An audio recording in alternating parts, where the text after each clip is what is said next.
This is the episode from where Maricha narrates the valor of Bhagwan Sri Ram to Ravana. Aranyakanda 38th Sarga. Valmiki Ramayanam. Balo dvadasa varsho yamakrutaschastra raghavaha yekavastra dharo danvi sikhi kanakamalaya. The first line is said by Dasharatha Maharaja and it translates to Rama is just a 12-year-old boy at the time when Vishwamitra Maharshi takes him to protect the Yajnam. And that's the point when Sri Rama encounters and attacks Maricha and he gets badly hit by Bhagwan Sri Ram. Maricha goes on saying to Ravana about Bhagwan Sri Ram that Ramo vigrahavam dharma sadhu satya parakramaha, which means Rama is the embodiment of Dharma. His resolve for truth and his valor both are unimaginably strong. These are the words of an enemy of Bhagwan Sri Ram, that is Maricha. Now what you're seeing on the screen is an AI representation of a closest resemblance to the description of Bhagwan Sri Ram in the words of Maricha as per Valmiki Ramayanam. I tried to create this AI image of Bhagwan Sri Ram as close as possible as per the descriptions of Maricha.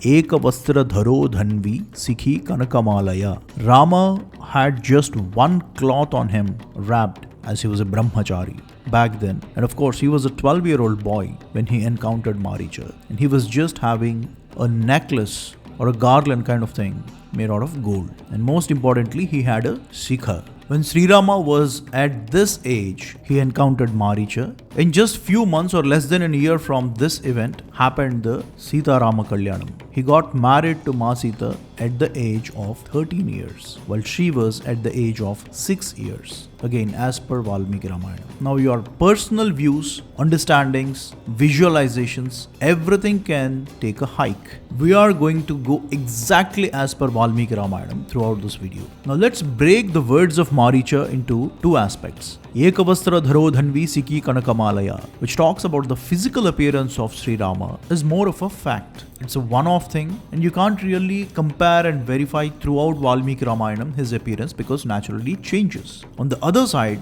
Ramo vigrahavam dharma sadhu satya parakramaha. Rama is an embodiment of Dharma. This is the truth of Ramayanam. You can verify it throughout Ramayanam in multiple instances, especially in very tough times, how Rama stood for Dharma and truth. Now Sri Ramayanam is meant for its truth more than for its facts. Let's keep that in our mind and let's move forward. Now getting straight to the point, did Bhagwan Sri Ram eat meat? For this question, there are two sides. One side picks up certain kind of slokas. On one side, it says that Bhagwan Sri Ram took a vow to live like an ascetic and not to consume meat. And on the other side, it clearly says that he hunted animals and consumed. Now what is the truth? Let us try to find out in the next couple of minutes in a very unbiased way. And most importantly, let us not blindly pass judgments as this part of Ramayana is prakshipt just because we don't like it. That is absolutely nonsensical. And most importantly, I don't see these two as two different camps. It's not about you're right or I'm right. It is about an urge to understand the truth and not to satisfy the egos or hurt the egos of anyone. I don't care about people. I care about truth. And before we get into Sri Ramayanam, I just would like to also say one more very important thing about being vegetarian or being non-vegetarian. If I'm a vegetarian, I don't intend to look down upon the people who eat non-vegetarian. And on the flip side, if I am a non-vegetarian, I don't taunt people who are strictly following the vegetarian diet. This is my position. And coming to what the Vedas or the Upanishads say about being vegetarian or non-vegetarian, forget about that. First of all, talking about life, it clearly says that life originates in three forms: eggs, and from parents, the womb, and then the plants. So life is in all three forms. So just because I am vegetarian does not mean that I am less violent. End of the day, plants also have life, which is having a scientific consensus as well as the Vedic consensus. So none of us have any high moral pedestal to preach the other. And briefly to touch and go, our understanding of ahimsa, unfortunately we are taught in a very incorrect way about the Gandhian style of ahimsa, which which is non-violence, and that's absolutely incorrect. According to the Vedic corpus, or according to Sanatana Dharma, ahimsa means as less violence as possible. This is not a convenient definition. You should read Mahabharatam to know the definition of ahimsa. But all that for another day. For the moment, whether you are a vegetarian or a non-vegetarian, end of the day, there is a life that's being ended to bring food to your table. Just keep that in mind and let's start understanding Sri Ramayana. Let us understand what are the eating habits and the culture in Sri Ramayana when it comes to meat consumption. This is the episode when Bharata learns the fact that Bhagwan Sri Ram is sent to exile. Then immediately Bharata tries to find him and bring back to Ayodhya. In that process, he goes on the way that Sri Rama, Sita and Lakshmana went. And on the way, when he reaches the ashrama, Bharata reaches the ashrama of Bharadwaja Maharshi hosts Bharata and his army with a royal feast. Sura adini cha peyani mamsani vividhani cha. Bharadwaja Maharshi's hospitality towards Bharata includes garlands, fresh flowers from trees, wines and other drinks, and meats of different kinds. And the meats mentioned in this royal feast are the meat of peacock, rooster and other meats. Remember, this is not the diet of Bharadwaja Maharshi as per Valmiki Ramayanam. This is a royal feast that he hosts for the army of Bharata and Bharata as well. Marga Mayura Kaukutaihi, the meats of peacock, rooster and other meats, to be precise. And then, as Bharata moves forward in search of Bhagwan Sri Ram, he meets Guha. Guha, as you know, he is the fisherman and the king of hunters in a region just outside of Ayodhya. And then Guha also welcomes Bharata with a feast that he could offer. Iti uktva upayanam Guha mastya mamsa madhuni cha abhichakram Bharatam nishadhadipatir Guha. Guha, the king of Nishadas, took fish, meat and honey as an offering and approached Bharata. And the description of this event further goes like Asti moolam phalam chaiva nishadau samupahyutam adram cha mamsham shushkam cha vanyam cha uchcha avacham mahat. Guha offered roots, fruits, fresh meat, dried meat and other produce from the forest to Bharata. There are a couple of things to unpack here. Let's go one by one. In the two episodes of Bharadwaja Maharshi's hospitality towards Bharata and that of Guha's, non-vegetarian food is very much part of the diet of Bharata as the king of Ayodhya. I'm not going to interpret or extrapolate anything. We are just going to read as given in Valmiki Ramayanam. Another interesting thing that we can learn from this incident of Guha is, today in Indian cuisine, the dried meat is almost absent with an exception of dry fish. But back in those days, it's interesting to see that dried meat is also part of the cuisine of Bharat back in those times. And another very important thing that we all miss in the episode of Guha is the relationship between Guha and Sri Rama versus Guha and Bharata. Very important to notice, and 99% of us just miss it or are not aware of it. Rama and Guha, at their first sight, they hug each other. Guha is the first person that Rama encounters after getting into that painful episode of getting into exile. So he gets emotional and hugs his very good friend Guha. And even the depiction here that Guha is a bhakt of Bhagwan Sri Ram, that is not a right representation. Guha is a sakha of Sri Ram, a friend of Sri Ram. And on the flip side, Bharata does not even know Guha. He asks one of his ministers to introduce him to Guha because Guha knows the whereabouts of Bhagwan Sri Ram. So Rama, who is the would-be emperor of the Ikshvaku dynasty, has a very dear friend in a fisherman and a hunter, hugs him emotionally and shares his pain and agony with him. Shows how grounded is Rama with Guha. So much to learn from Ramayanam, as today we have this discrimination through this dirty monster called caste.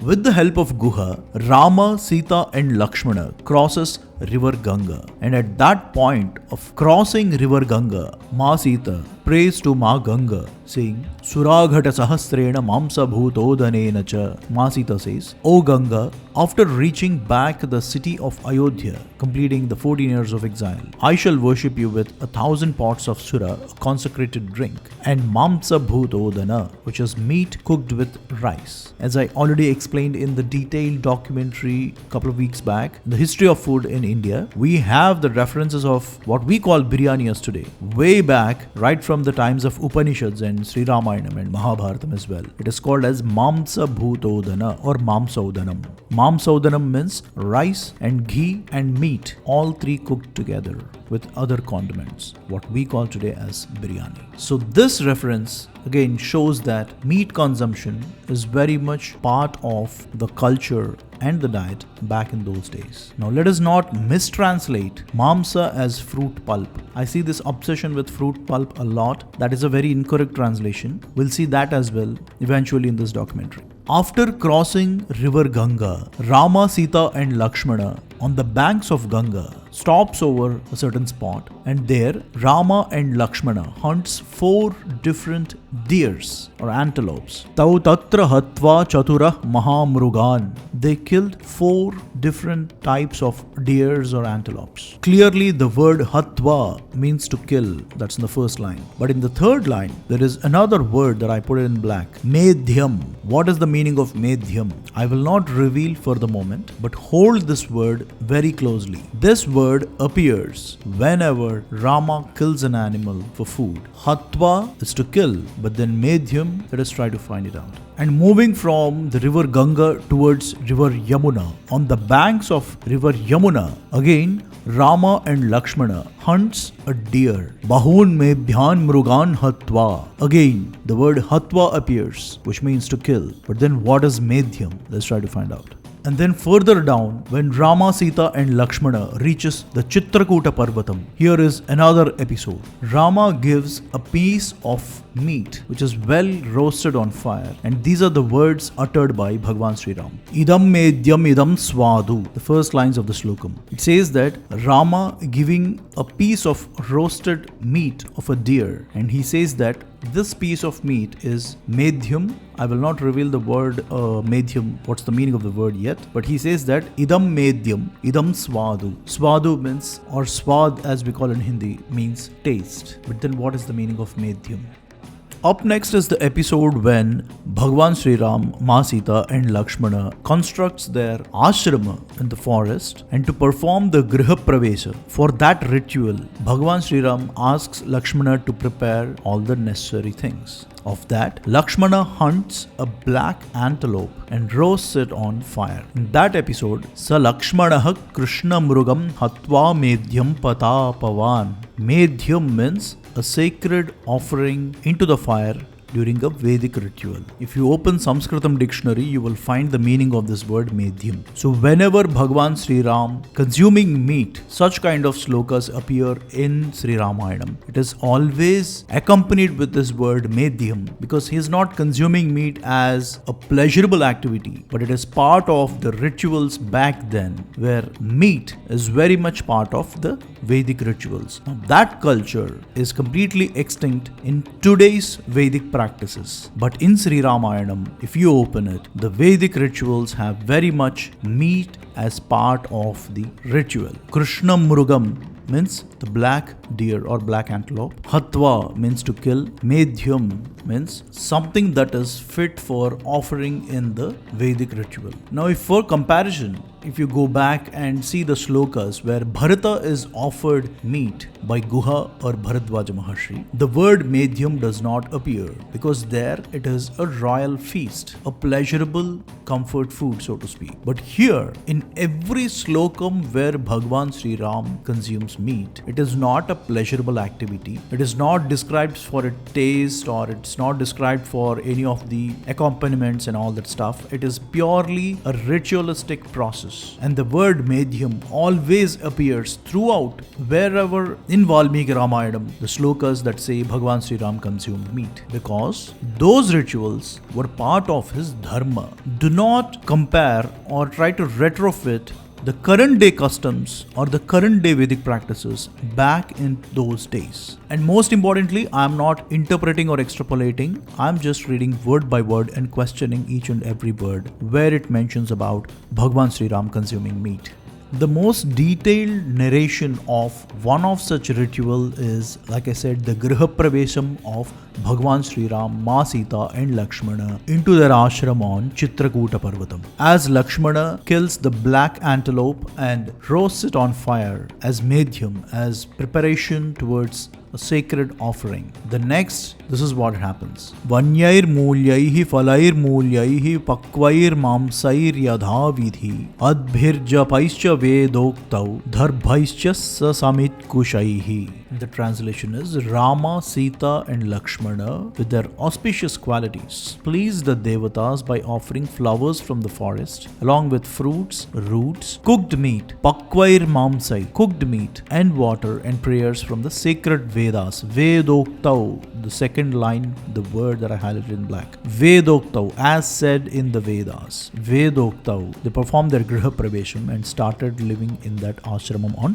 Chitrakuta Parvatam. Do you know the name of the wheel in Indian flag? It is not Ashoka Chakra. We colloquially call it as Ashoka Chakra, but is actually Dharma Chakra. Dharma is always represented with a wheel because it constantly moves or changes. And for the times of Ramayanam, having meat as part of the Griha Pravesha Paddhati is acceptable. It is a custom back then. But for the times that we live in now, it has changed totally. And nobody will serve meat or offer meat during Griha Pravesham today. That does not mean that things were the same back then. Hope you get my point. After all these examples, it is beyond doubt that Bhagwan Sri Ram did consume meat. There is absolutely no ambiguity, zero ambiguity. It is not my interpretation, it is not extrapolation. It is straight down written in black and white that meat was indeed consumed by Bhagwan Sri Ram, Ma Sita and Lakshmana Swami, all three of them. Now let us take the counter arguments where it says that Bhagwan Sri Ram did not consume meat, and let us try to understand what's the truth in that.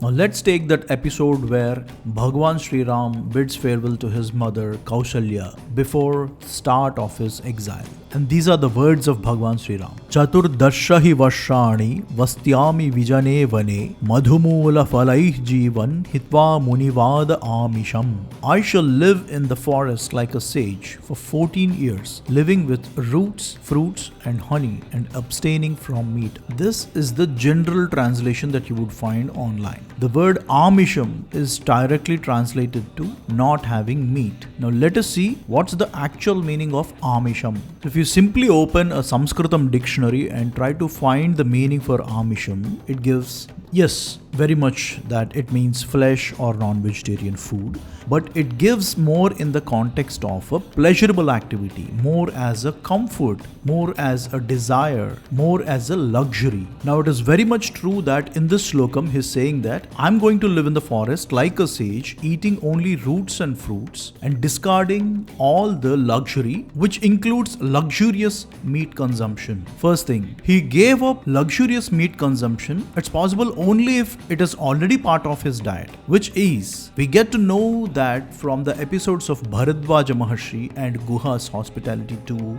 Bharata, where Bharata is offered luxury meat dishes as a token of respect. So inherently it applies to Rama also. So even by this slokam, it is very clear that he did consume meat. But then what did he give up? He gave up luxurious consumption of meat. And if you also add the meaning of luxury, I'm not substituting meat consumption with only luxury. I'm talking about the comprehensive meaning about Amisham. So if you add up everything, then it makes more sense that you want to live like a sage for 14 years by just subsisting on honey, fruits and roots, and hitvat munivad amisham, just like a muni or a sage, hitva, to sacrifice, amisham, luxury. Now that luxury could be even meat consumption or any other luxury. Another important counter argument that Bhagwan Sri Ram did not consume meat comes from the episode of Hanuman narrating to Ma Sita the situation of Bhagwan Sri Ram. Namamsam raghavo bhukte na chapi madhusevate vanyam suvihitam nityam bhuktam ashrita panchamam. The translation is, Rama is not eating meat nor drinking madhu. I'll come to what madhu means. Rama is not eating meat nor drinking madhu. He takes only the 1/5 of a meal in the forest. Couple of things to unpack again here. Hanuman is explaining about Rama's situation post abduction of Ma Sita. Now all the meat consumption or hunting the antelope or deer, whatever that I explained, happens as long as Ma Sita and Rama were together. Now, post abduction of Ma Sita, maybe he did not consume meat, even as part of the Vedic rituals. Maybe he stopped performing the rituals. I don't know. We cannot interpret from Ramayana. But for sure, that situation of Sri Rama when Ma Sita is abducted, at that point, he was not consuming meat. Moving further, when Hanuman, in search of Ma Sita, gets into Ravana's palace, there he encounters a royal feast set for Ravana. And here, the entire elaboration about what all food, especially meat, was served for Ravana. Hanuman saw intoxicating drinks, meat of deer, buffaloes, wild boar, portioned and placed in the palace of Ravana. Hanuman also observed meat of pigs, goats, porcupine, deer, and peacock, preserved and marinated in certain kinds of salts, spices, and curds, well cooked for Ravana. Now, the nuance here, what we need to observe is the meat when it is described for Ravana, or the meat and fish when described for Bharata offered by Guha. In both these instances, it's kind of a gastronomy. The narration clearly gives indications of luxurious royal feasts. But when Bhagwan Sri Ram is consuming meat, it is always given as Medhyam, a very simple roasted meat on fire and offered as a prasad to that specific Vedic ritual. And moving forward, Sundarakanda 11th Sarga gives the most elaborate details about food in entire Sri Ramayana. The massive meal, or rather the royal feast arranged for Ravana, it has meat of peacock, rooster, pigs and goats, porcupine, fish, buffalo and other types of meats, various grains and cereals based food items like the spread mentioned in Pakadarpadam, various types of natural and synthetic liquors based on honey, roots, tree barks and other herbs. All this are meant for one person, that is Ravanasura. Also, let us briefly touch and go the Gita Press translation, which is source for a bit of misunderstanding when it comes to meat consumption. Before saying anything else, I have huge respect for Gita Press for everything they are doing over last 100 years. I by no means is eligible to find faults with Gita Press, but just because to clear out the confusion around this topic of Bhagwan Sri Ram eating meat, I had no choice but to pull out Gita Press translation, because I understand that much of the northern part of Bharat, they follow Gita Press translation from Sanskrit to Hindi. In this slokam, the words Krishnam Mrugam Hatva Medhyam, 4 words. Krishna means black, Mrugam means deer, Hatva means to kill, Medhyam means to offer it as a sacrifice to the Vedic ritual. Now, these 4 words do not have a fitting translation as per Gita Press version. It is more explained like a black yam, a tuberous vegetable that Lakshmana unearthed, which is incorrect because Hatva means to kill, Mrugam means deer. These words are pretty understandable, but they don't have straight translation. I understand that Gita Press sanitized it to keep away from the meat consumption aspect, which is totally fine. I can understand the sensitivities. But if you want to know the exact truth, well, it is a black antelope that is hunted and roasted on fire. And when it comes to this instance, the word hatva, which means to kill while hunting, is directly given, having hunted for love of sport for large deer. Rama and Lakshmana hunted 4 species of deers. And then it says that the 2 brothers ate fruits. I mean, that's pretty understandable. No one hunts 4 deers and eats fruits. That just doesn't add up. The right translation is what I gave towards the left. And again, I repeat, I'm nobody to point mistakes in Gita Press. I completely understand the sensitivities. They are such a great organization, and we all are eternally indebted to Gita Press. We need to buy those books. We need to learn ourselves all the great knowledge corpus that we have in Bharat. And on that note, Gita Press is definitely a great beacon of hope.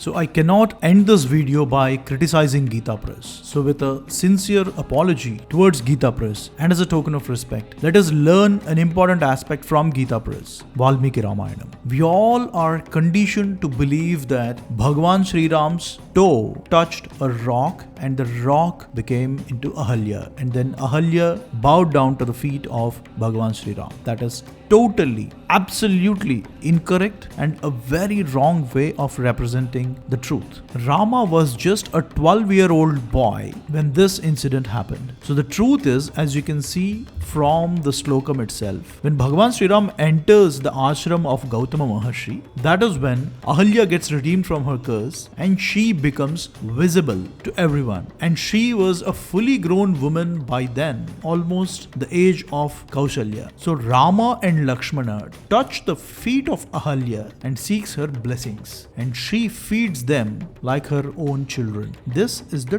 truth. Now the problem with this element called bhakti is we over exaggerate and we over romanticize the character of Rama in a very godly fashion. That is absolutely incorrect. By portraying Rama as a god in Ramayanam, what we are missing is he, being the richest kid in the empire, has a very dear friend in a fisherman called Guha. Such a grounded and down-to-earth person was Rama. Those great characters, transcending all the varnas and everything what we call today as caste discrimination. None of that exists during the times of Ramayana. In fact, Guha was the first person he encounters who is outside of his family when he first gets into exile, and he gets very emotional with Guha. He hugs him. There are many instances when Rama really gets down and emotional. Sometimes Ma Sita picks him up. Sometimes Lakshmana picks him up. The character of Rama is very, very normal, like a normal human being. He was a 12-year-old boy, and how do you expect that a character like Sri Rama will let a fully grown woman like Ahalya touch his feet?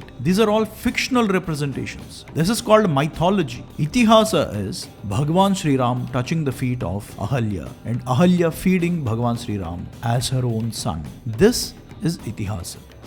Coming all the way back to where I started, facts and truth. It is okay if we get mixed up with the facts, but we need to be literally very clear about the truth. And the truth is, Bhagavan Sri Ram is worshipped for his qualitative attributes, for his eternal commitment towards Dharma and Satya. And if he is a vegetarian or non-vegetarian, no one worships him because of that. And of course, like I said, clearly he consumed meat during his Vanavas, and that's the truth that nobody can change, no matter what. But that does not mean today you can offer meat as prasadam to Bhagavan Sri Ram. Because of the current day customs and traditions, it is forbidden, which is totally fine, and that has to be respected. And if you're a vegetarian, please be one. And if you're a non-vegetarian, it's your choice. My only point is, don't impose your individual opinions onto Sri Ramayanam. Instead of hating me or this video, I would suggest you to read Valmiki Ramayanam for its truth and facts. And maybe out of the bhakti, you can read any other versions like Ramcharitamanas or Kamba Ramayanam. That's up to you. But Valmiki Ramayanam is always the most reliable source. And every single word in Valmiki Ramayanam holds a very deep meaning. All we need to do is question and question and question. Let me give you an example. Whenever it comes to food, this slokam is often recited. Apavitraha pavitro va sarvavastham gatopi va smaret pundarikaksham sabahyam tarah suchihi. The translation is, if anyone is impure or pure or even in any other conditions, just by remembering Pundarikaksha, one attains both internal and external purity. Pundarikaksha is one of the names of Sri Mahavishnu. Now a simple question that we need to ask is, why is it given as Pundarikaksha? Why not Narayana or Sri Mahavishnu or any of the other 1,000 names from Vishnu Sahasranamam? None of that is given in this slokam. It says that only if you say Pundarikaksha, you will get that purity. The answer is, Pundarikaksha means the one with lotus petaled eyes. Lotus, as we all know, it grows in mud, stagnant and stinking waters. Often the case that it blooms in stagnant waters. So despite coming from such uncomfortable surroundings, still it blooms spotless and emanates its sweet fragrance. Just like that, even though I'm present in certain impure circumstances, just by remembering the fact that Pundarikaksha, which is an epithet of Sri Mahavishnu, I will also get purified just like that lotus. So more is an epithet, this specific name or word is used. Like this, every word has a very deep meaning associated with that. When Medhyam is used whenever Bhagavan Sri Ram was consuming meat, it means that it is a sacred ritual. If we miss out on that one word, then you will never be able to understand the context, the meaning, the purpose. None of it would be clear. Same way, here if you don't understand the meaning of Pundarikaksha, whether you say it one time or 108 times, it doesn't matter. We need to understand the meaning of the words. And I hope I made that very clear in explaining how and what circumstances under which Bhagavan Sri Ram consumed meat. With all that said and done, I'll leave you up there. Jai Sri Ram, and as always, thanks for watching.